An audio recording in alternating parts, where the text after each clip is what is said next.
What y'all doing in my crib? Oh, I'm just kidding. Man, brand new video. It's your boy Khalid. I'm back again. Man, it's December 11th. Just had my coffee, had some oatmeal, so I'm pumped, excited, ready for the day. About to get this cash game grind on. With all that being said, though, first and foremost, I want to thank all of you guys, for the likes, subscribes, comments, shares, even the views. I mean, it's definitely been incredible, phenomenal, the support. I'm telling y'all, it's encouragement to continue to do what I do.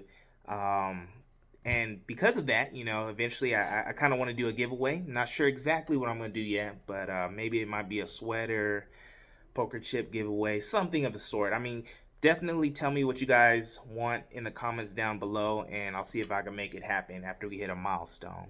But with all that being said, man, let's get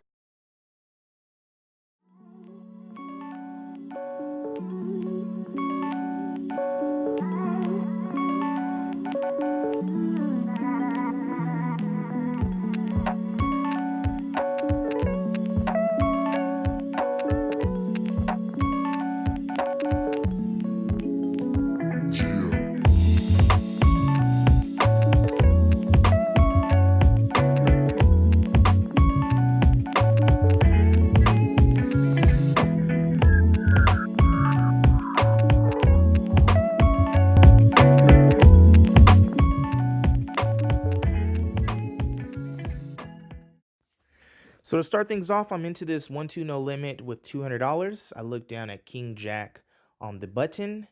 It's pretty okay hand, but I'm on the button, so my range is pretty wide. I decided to go ahead and raise to 15. I got an under the gun player who just busted out called, and then two more players to his left calls. So it's four of us to a flop. The flop comes ace 6-3. Um, I don't know what I'm really supposed to do here. I mean, I didn't really hit anything, and I really don't want to bluff into three people, so I just decided to go ahead and check. It checks all the way through. Early position players decides to put out a half pot size bet. I mean, he only got like $45 behind. So with all that being said, I just fold.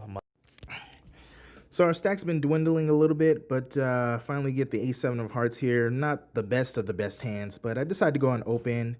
Only the blinds complete, small blind and the big blind. So it's three of us to a flop, but I am in position.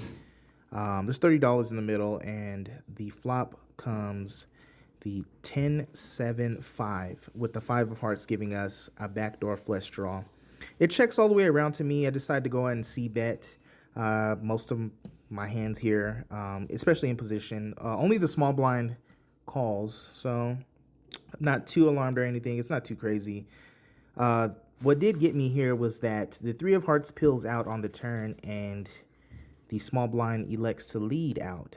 He leads out for about 20. I'm not really sure what to do here, but I decided just to go and jam my whole stack in there, seeing as if he has a 10, he's never folding.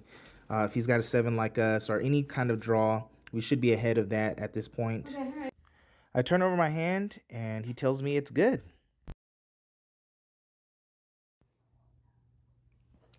So this next hand, we look at American Airlines, Atomic Ants, Pocket Rockets, whatever you want to call it. I decided to actually open this hand under the gun for 15 instead of playing it sneakily or anything like that. I had been playing pretty tight, so I didn't expect too many calls. But surprisingly, we get 5 calls.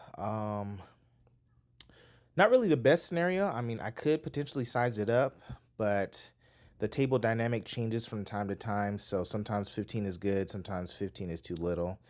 Anyways, we go to a flop, which comes the Jack of Clubs, 7 of Clubs, and 3 of Hearts. I decide to go ahead and lead out after the first position player checks. I lead out for 45, about 66% pot size bet. Player to my immediate left calls, and a player behind him calls. The other 2 players end up folding.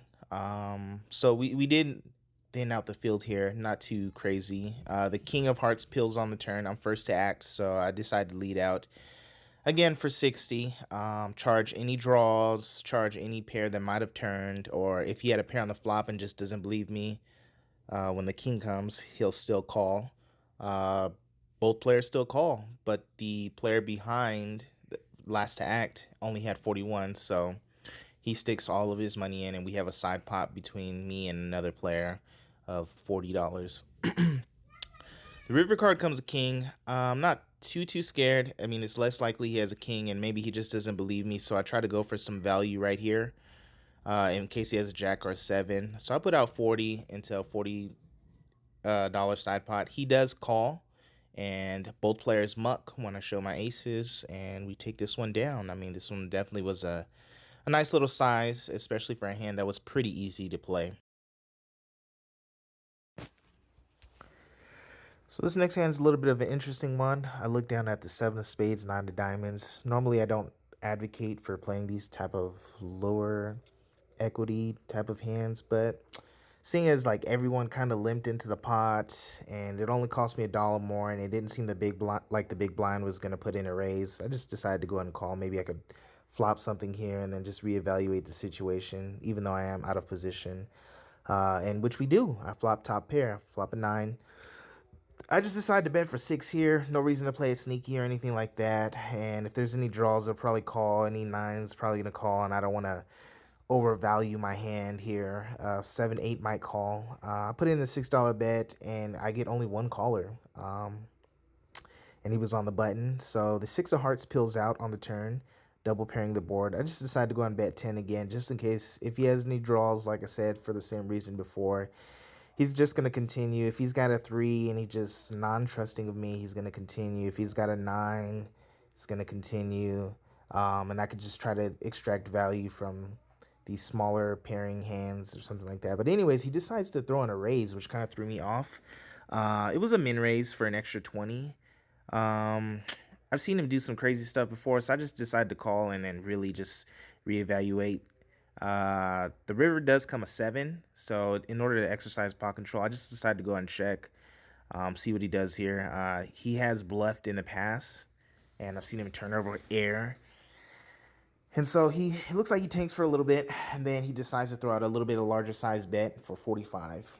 So this pot actually got escalated from like a $10 pot to like now we're playing for like 100 and something.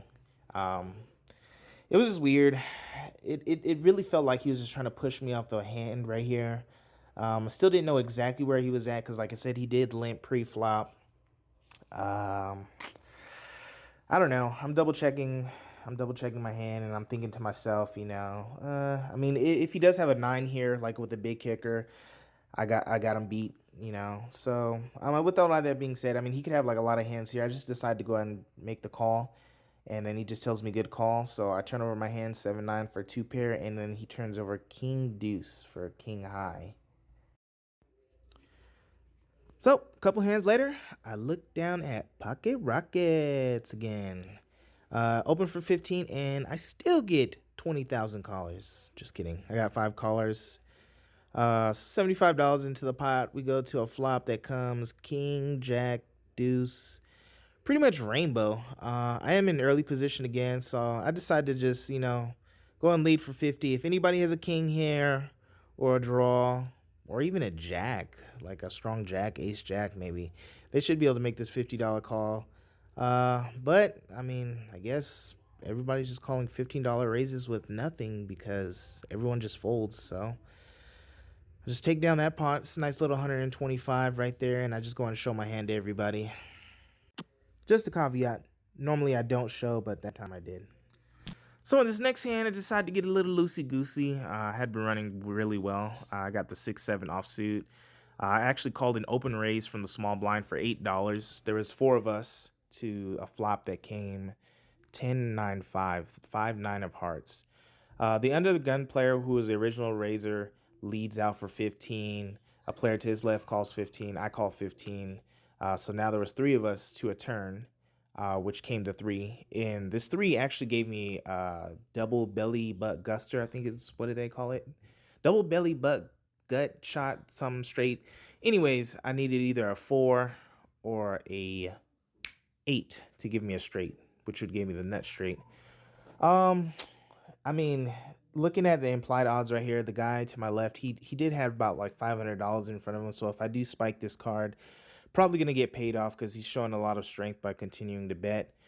He did bet 35. I called 35 right there. But no dice. We did not hit on the river. The Jack of Hearts peels out. So I just check. I'm just pretty much looking to give up at this point. He kind of does like this weird Hollywood thing, which I thought was kind of funny. Then he shuffles out $100 and bets $100. But there's literally like almost nothing I can do here. So I just fold and we actually. So in this next hand, I look down at Ace of Hearts, King of Spades. I open in the small blind for 15. Big blind completes and button completes. We go to a flop, which comes 885. I just check here. Don't do anything fancy. I'm in early position too. It checks all the way through. Turn card comes another 8. I check again. Big blind checks, button checks, and the river card comes a 4. So I kind of feel like my hand is good here, but I still gonna check. And the big blind checks, and the button does something interesting. He just jams his whole stack in for 250. I double check my cards. It's kind of weird, but I just end up folding. He does turn over 8-10 for quad eights. So this next hand was an interesting one. I got the Deuce of Hearts, Deuce of Clubs here. There is a Mississippi straddle for $10. I decided to complete, and 3 other players complete, which puts 5 of us onto a flop. The flop comes Ace 5-3. So I flop a gut shot right here. It actually checks all the way through. The turn card comes a 10. I check again. It checks to the hijack, or the cutoff, sorry. He decides to lead off for 20. It definitely felt like he was taking a stab here.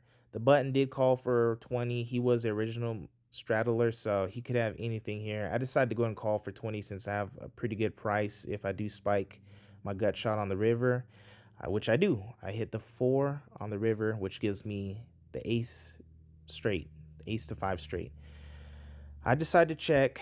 The original aggressor on the turn checks, and then the button does something interesting. He puts out a bet of 145. Um, I'm definitely calling here. I just wasn't sure if I should raise here or not, seeing as I do block the 2 for the straight since I have 2 of them. In the moment, I was thinking, he could have 5-6 here since he straddled, so I just decided to call. I don't think that if he has a worse hand than that, he's going to call my raise anyways. But he does turn over Jack 4, so we take that one down.